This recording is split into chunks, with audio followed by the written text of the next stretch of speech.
Hello everyone, this is Jen Leonard, one of the Altenew educators, and I'm so excited to be part of this video hop featuring the August monthly subscription.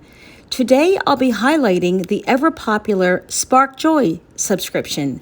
Please remember to hop along each of the videos, leave a comment, and subscribe to continue to receive great inspiration.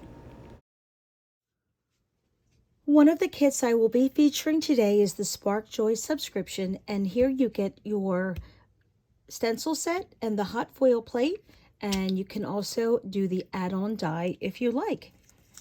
When all is said and done, and these are just some examples, you come up with these beautiful tulips. You can create them in various shades, and I'm going to show you how to use the set.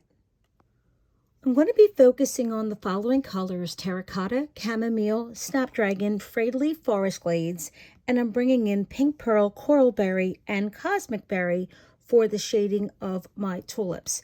So I went ahead and just did 2 3.5 by about 5.5 pieces of white cardstock, and I'm going to prep these to run the tulip through the hot foil machine. Using Altenew's Brush Gold, I'm cutting 2 pieces of the Brush Gold foil that will cover my tulip. This is a little bit too wide, and I will wind up cutting this down as well, because all of this is just so precious that we don't want to waste any. Doesn't have to be perfect, but we just want our foil to be able to cover the tulip. Using a hot foil machine can be a lot of fun and give you a little added interest to your cards. So the one thing you need to learn with hot foiling is pick a machine that you're comfortable with. I have the Go Press and Foil. And when you get your machine, you turn it on, and this is going to be preheating. And when you are foiling, your die, the foil die, is going to sit on the hot plate with the design facing up. And that is going to be universal with all of your hot foil machines. I'm just waiting for this to get nice and hot. But then what happens is this is your pretty side of the foil and your not pretty side of the foil. So when you are hot foiling, you want to put the pretty side down on top of your image. So write that down if you want. It's pretty side down. Now that our machine is preheated, it's time to start to do some foiling. So I have my die here. And remember, we're going to do pretty side down. We're going to take our foil and put it right here, pretty side down. Then we're going to take the 5.5 by 3.5. Sorry, my fan is on. And we're going to lay that right over here. Make sure that's on the image and close the lid. Now, this is basically already doing its functioning, and this just slides right out now. And this is going to be part of your die cut plate through your die cut machine. I use the Sizzix Big Shot machine, and for me, the way my sandwich works, and again, this is going to be personal for all, is I have my plate and I have 3 pieces of cardstock like a shim, and I'm going to run it through the machine.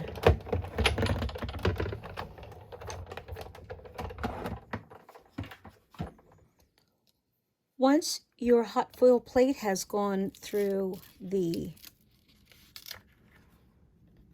you wind up having some of this. Now you can see here that this did not quite get as gold as I want. And that basically means is I did not have enough pressure. I needed to add another shim. So these are some things. Don't give up. Sometimes these things will happen.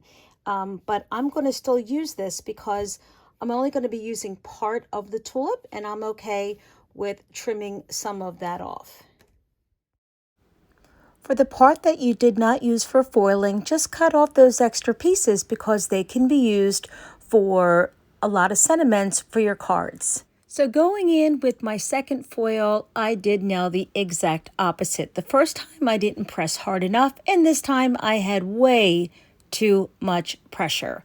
And you know what? I'm really glad that this happened because this is an opportunity to teach you. So my example on the left is too much pressure, too much shim in between, and the one on the right needed a little extra shim, a little bit more pressure to get the foil to transfer over to the cardstock. One of the reasons I love being an Altenew educator is that I get to teach you when things go wrong with little mistakes and how you can correct. So I learned that too many pieces of cardstock did not work, and then I found that balance because every hot foil machine and every embossing machine is different. So basically get to learn your machine. Now, one thing I learned too is that when I had too little pressure, one thing you can do is just get some gold pen and fill in those areas, and it really won't be noticeable on your card because you're going to be stenciling with such beautiful colors. Okay, now it's time to get our inks out and our stencils out, and let's make a tulip. So stencil 1 is really easy because it is the entire leaf of the tulip and then the tulip bulb, and all you have to do is align the stencil to the shape of the leaves. I'm going to be using frayed leaf for the base layer and then highlight the leaves using forest glades. Now, I think you all remember how to do the perfect shading with the brushes is once you get your brush nice and inked up, you want to tap off that extra ink so that you don't leave any harsh lines on your stamped image. So this is just frayed leaf, and I'm just going back and forth adding the first layer, adding a little concentration to areas that I want, but this is just one simple ink of frayed leaf. I'm not sure where my mind was at this point, but I kind of forgot about the rest of the leaf, and next thing I know, I'm going over to the head of the tulip, but hey, c'est la vie. So I'm bringing out my chamomile, and I am putting down that first layer, and you can already see the beauty of this tulip. All right, so we're back to the leaf. Now on the stencils, there are a few sections. The one section I'm focusing on now is the remainder of that first layer. So this is still the first layer of the tulip leaves. And to give it some contrast, I'm pulling out my forest glade and filling in the stenciled area at the bottom of the tulip. The last part of the stencil is when we're going to be adding the shading and the contrast to bring this tulip to life. Now, the packaging on the tulip will tell you exactly how to place it, but essentially what you're going to do is sort of line it up where the center line, the gold foil line, is in the middle of your stencil. And it will just naturally follow a line. And now I'm going to be getting the forest glades once again and going in to add that little bit of contrast that this tulip needs to come to life. And this completes the stenciling of your leaves.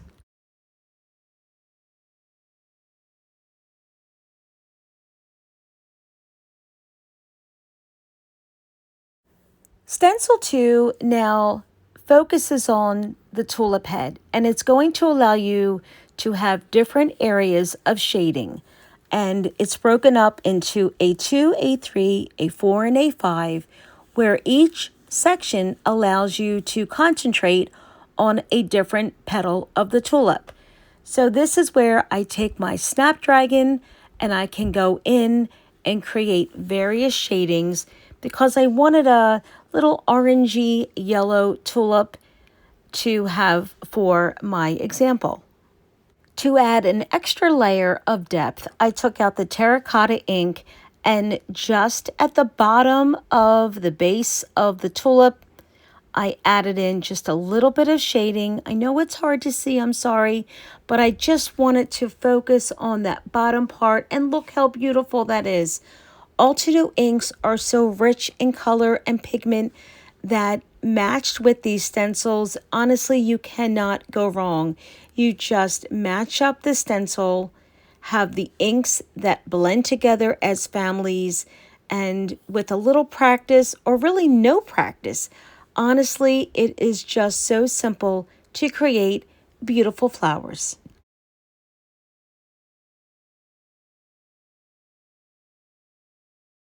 For my second tulip, we are following all of the same steps as you saw in the yellow tulip, but this time I'm bringing in pink pearl, some coral berry, and a little bit of cosmic berry because I wanted to create more of a pinky orange tulips. I love pink, oranges, and yellow colors when they are together, and these are my favorite color tulips. So that is why I chose all of these colors. So this is just repeating the same couple of steps. And I would love to see what kind of colors you make your tulips. Now you may notice that I did not wipe off the yellow that was on from my first tulip. And I purposely did not wipe that off because I wanted the yellow to blend with the pinks, because that also gives a bit of an orange tint, and I love that in a tulip. So this is where I'm doing that final shading, bringing in the cosmic berry. And when you do the shading at the bottom of the base of the tulip, it really has that nice, deep, vibrant, almost like a magenta color. This is putting the final touches with cosmic berry, and wow, isn't this something beautiful?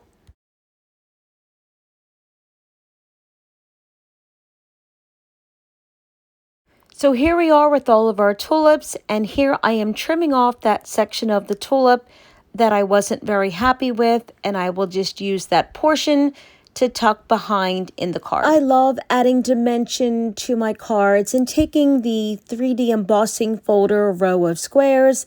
I am now just playing around with the assembly of the tulips, but I knew in my mind I wanted the tulips to appear as if the wind was blowing them gently to the right.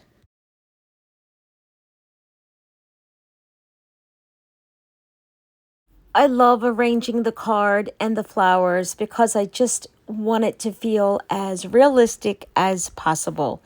So as I'm adhering this down, I am awful at press and seal. I just can't get it. So I kind of hold my hand in place with the base layer, and then I peel up the flower, get some glue behind it, and then begin to build my layer of flowers. And I'm just using your basic barely clear glue and arranging them in such a way that once the glue is dry, you trim off the excess on the edges, and this panel is 4 by 5 1/4.